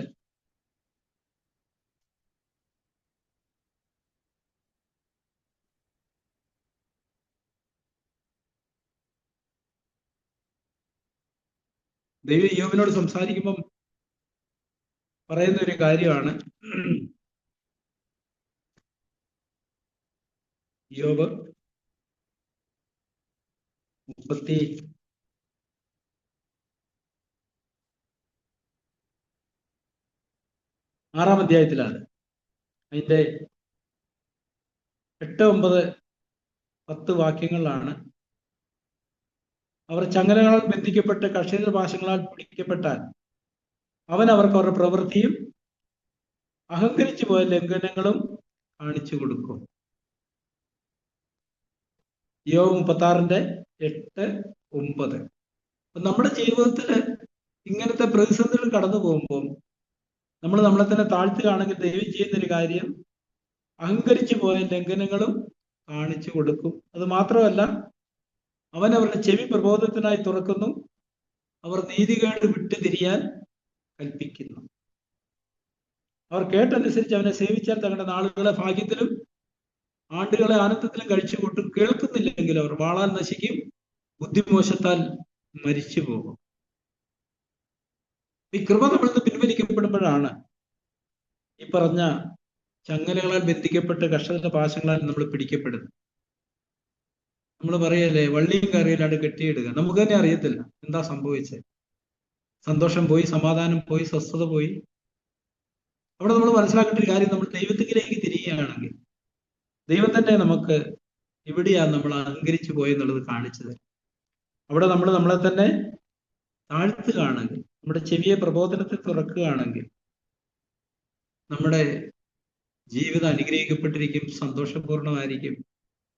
അതുകൊണ്ട് സഹോദരന്മാരെ, നമുക്ക് നിരാശപ്പെടാനില്ല. നിരാശ എപ്പോഴും സാത്താനിൽ നിന്ന് വരുന്നതാണ്. ദൈവത്തിൽ അങ്ങനത്തെ ഒരു സ്വഭാവവിശേഷമില്ല നിരാശ എന്ന് പറയും. ആത്മാവിന്റെ ഫലം നമുക്കറിയാം. ദൈവത്തിന്റെ നേച്ചർ അത് തന്നെയാണ്. എപ്പോഴെങ്കിലും അതിന് വിരുദ്ധമായിട്ട് നമ്മളെ കാണുമ്പോൾ നമ്മൾ സംശയിക്കേണ്ട, അത് ദൈവത്തിൽ നിന്നുള്ളതല്ല, സാത്താന്റെ തന്നെ.